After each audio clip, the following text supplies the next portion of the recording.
Hello YouTube, it's been a long time since the last time I made a video.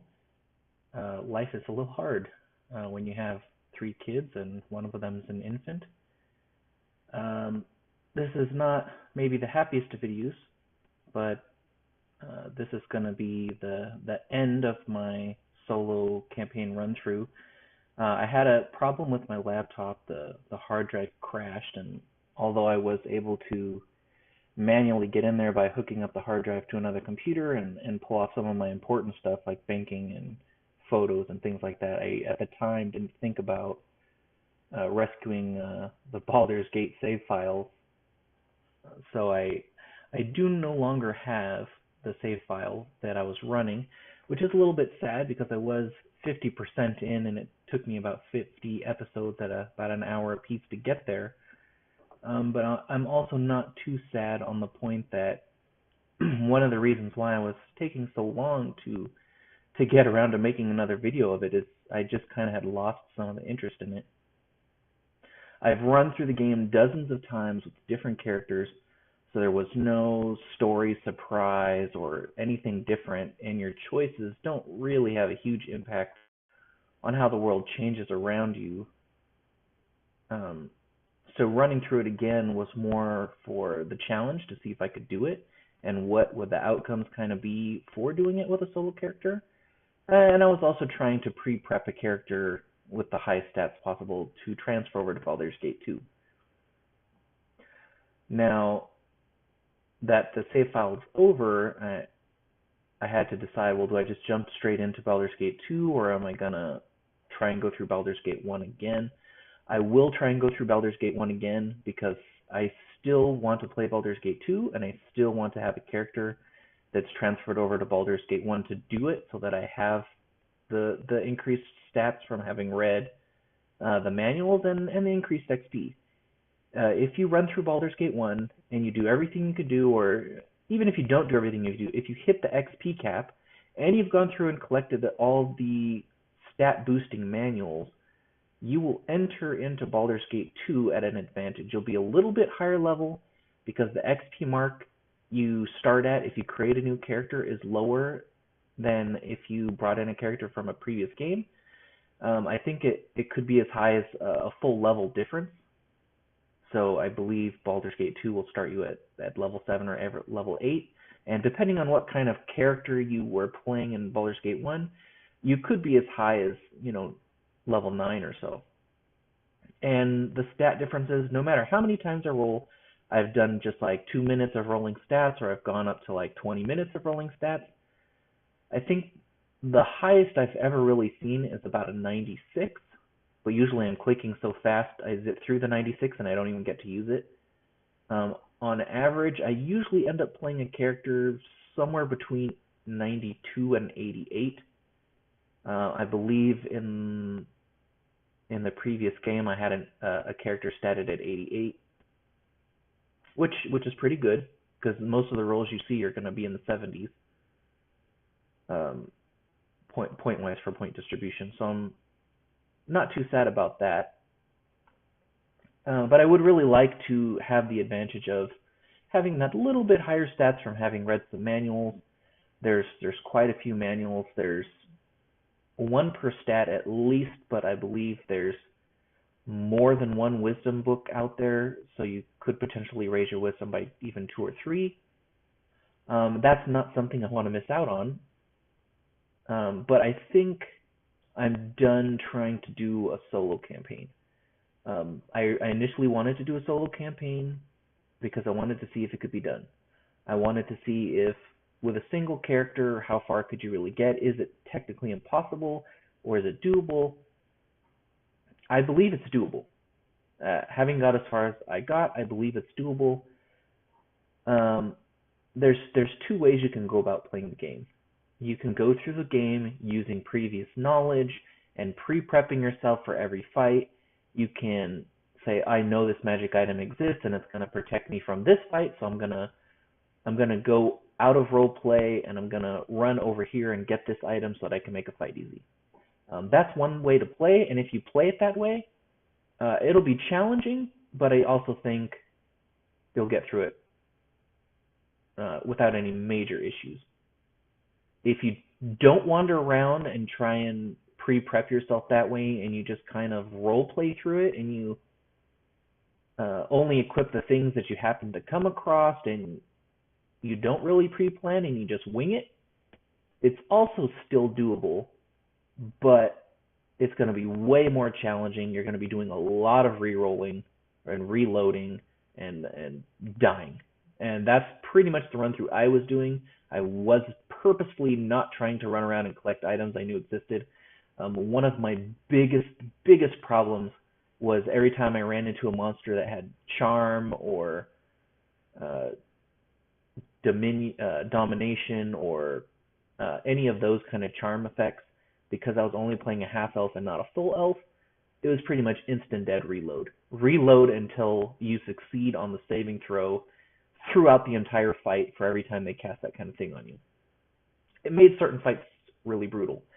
There is a magic item that exists. It's a necklace. I'm aware of it, that makes you immune to charm. But I didn't want to go out of my way, out of character knowledge, to go hunt that item down just to make the game easier. That having been said, there was other problems that had to deal with the class I chose. I was fighter, mage, thief. When you combine those three classes, it gives you access to spells, but your spells, because there's an XP cap, there's a level cap, and it doesn't take into account the fact that you're multi-classing, it just takes into account your total XP. Your wizard level will never be as high as if you were playing a solo mage, which means when you get to the higher levels and you start fighting high level wizards, high level monsters, you don't necessarily have spells that are really going to damage them, that are really going to blow them away in a fight. It's like you're fighting a level 10 monster and you have access to level 5 spells, and it just doesn't do the job. So playing part mage, all that really made it was so that I had a discount on identifying stuff. And towards the end of the game, I had so much money, that wasn't even a benefit at all. So the entire mage class just seemed lackluster. It seemed more of a hamper by lowering my hit points than a benefit. Although it did give me the benefit that I could use wands. And if you're trying to cheese through the game by shooting fireballs into the mist and killing monsters before they appear on the screen, being able to use wands is a must. The second class, being a thief, is essential. You really need to be able to disarm traps. You really need to be able to open chests, because it gives you access to potions and scrolls, and it lets you take less damage from walking through booby traps. Some other booby traps do huge amounts of damage. But you don't really get the benefits of being a thief in a fight. Because you're not straight fighter, it reduces all your weapon specialization, so you'll never be quite as good of a fighter as you could be by having wizard or mage tacked on. So you're not as great as a hand-to-hand fighter. You're going to constantly switching your armor on and off because you can't detect traps and disarm traps with your armor on. So you're always running around in lower armor, and then if you run into a monster, all of a sudden you want to switch your armor and stuff back on, and sometimes the game won't let you because the fight's already been initiated. So although it's almost essential to have a thief class, it just makes your character suck more, and it makes the combat part harder. And then the third class, fighter, that's the most useful to me. But then you have less hit points than you otherwise should as a fighter. You might not be wearing the right armor at the time that you get into a fight, and you're never going to have the specializations on your weapons that you could otherwise have. So even though you have access to all those things, which you need to have access to when you're playing by yourself, it makes you not good at any of those things. So it's a toss-up. It made the game harder, but at the same time made the game easier. I could have done the game through as a straight fighter, and I just would have been walking over every single booby trap and sucking down potions to heal up from the damage all the time. And a lot of times, if you walk over a trap once and you get zapped by the damage from the trap, but you didn't disarm it or anything, so sometimes you could walk back over it a second time and get hurt again. And if fights are going bad and you have to run back and reposition, I definitely don't want to walk over traps multiple times. Or if you're going back to locations you previously were in because of story reasons or just traveling through the same sections over and over again, the last thing you want to do is walk over booby traps multiple times. So that being said, I did have a lot of fun doing it. I would still recommend other people to try it because it was pretty fun. But, the warning of, because you're a single character and you're not spreading your magic items around, you will equip your character in the best stuff that they can pretty much get for their class, and you will hit your level maximum before 50% of the game is even done. So the rest 50% of the game is you just kind of trudging through the story with no rewards. And if you've already read the story multiple times, you've already seen the ending, going through the motions of the rest of the game just to say you've finished is kind of meh. It's kind of not that great. If all you were interested in is powering up a character to hit max level, you can still save the file at any point. You didn't have to win. You can save the file at an earlier point and transfer that over to Baldur's Gate 2, which I probably would have done if I hadn't lost the save file.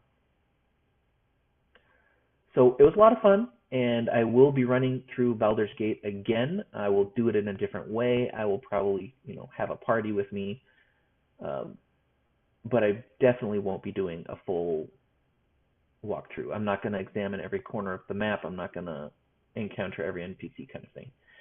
So thanks for understanding. I hope you enjoyed this playthrough as far as it did get, and I hope that you will watch future playthroughs. That's all for now. Goodbye.